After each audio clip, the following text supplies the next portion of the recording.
Hello YouTube, my name is Maxine Kwok-Adams and I'm a first violinist with the London Symphony Orchestra. This is the masterclass for violin for YouTube Symphony Orchestra. If you plan to audition for an orchestra one day in the future or very soon, you're 99.9% certain to be asked to play the first movement of a Mozart concerto. That is an absolute given anywhere in the world. So I hope the hints I will give you might help. I've chosen the A major because I think the opening is a little more tricky than the G and the D majors, which you almost launch straight into.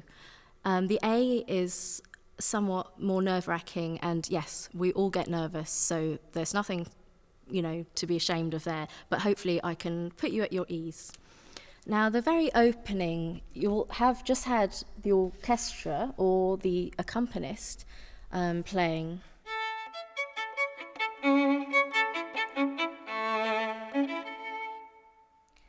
And then in the solo part, you have to pick out two notes out of thin air with great beauty, and the sound has to be clear as a bell.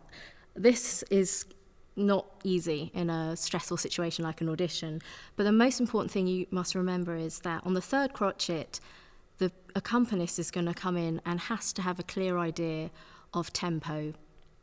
It's very easy, and I've heard it many times in auditions, for violinists to be finding themselves in these first two crotchets and just holding on to them forever, which isn't really what Mozart wrote. So you need to actually keep this adagio flowing. It doesn't need to be so slow, and I think it's easier to play if you don't actually stick to being extremely slow. So something like this, although stylistically you might want to put your own ideas.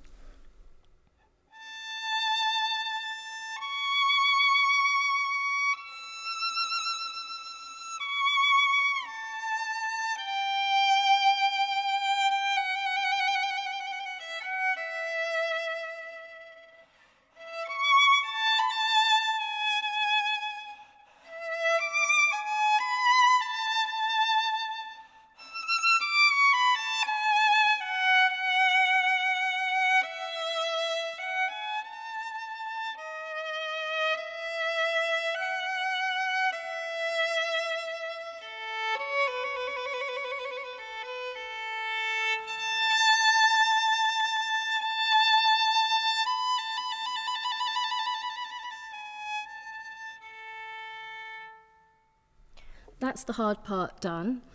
So make sure you give your accompanist a really good upbeat, because chances are in an audition you may be lucky enough to bring your own accompanist with you, but you may not have that option, and you might actually be playing with somebody for the very first time in the audition. So make sure you give them a strong upbeat into bar 46. And remember, keep the trills in time. Don't attempt to do too many rotations. It just doesn't work, and you end up holding the tempo. So hopefully I'll demonstrate that for you.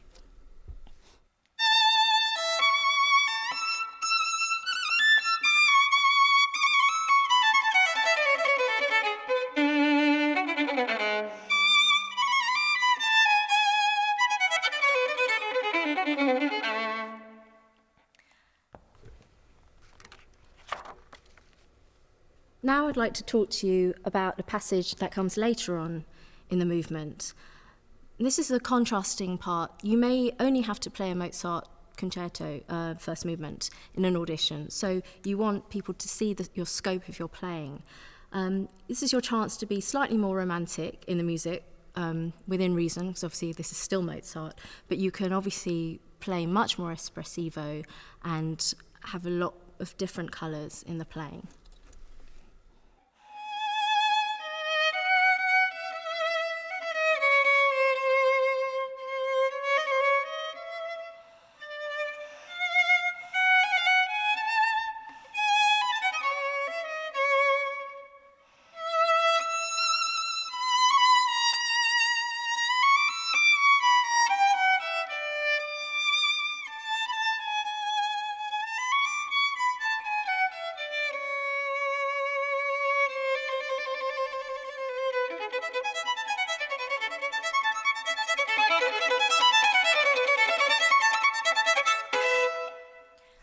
Depending which edition you have of this music, most likely you will have had bar 135 as forte and then the next passage as an echo.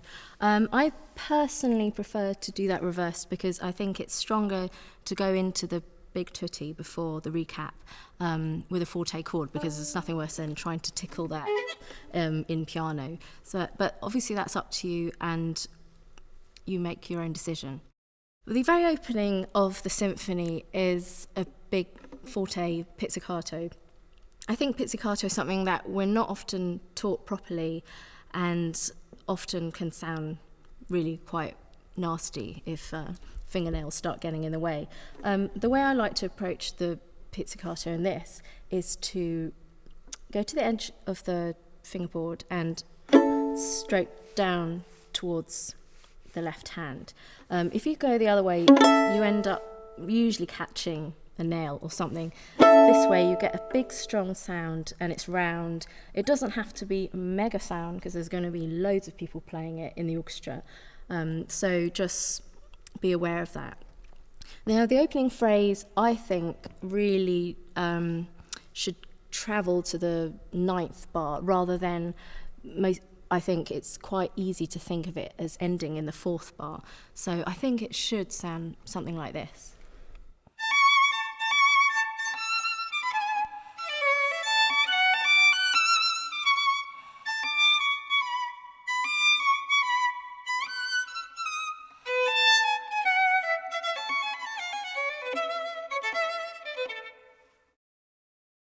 Now this is a passage for the first violins, which is absolutely beautiful, but it's actually quite tricky because it's so finicky, a bit like knitting a jumper or something. The most important thing is try and keep it really smooth and also keep it really simple. First position works really well for a lot of this, and second position actually, I know we don't like playing a second position, but it will really help a lot of this. So, and also keep your vibrato quite minimal. Some conductors may ask you to play it non-vibrato, which is quite extreme, but does happen. But I think it certainly helps to try not to be too romantic through this passage.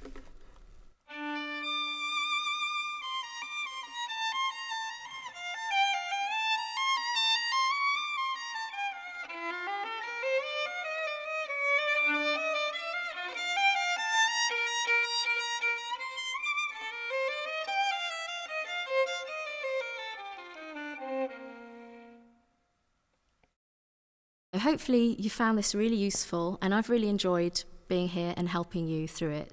So from me, thanks very much and hope to see you again soon. Bye.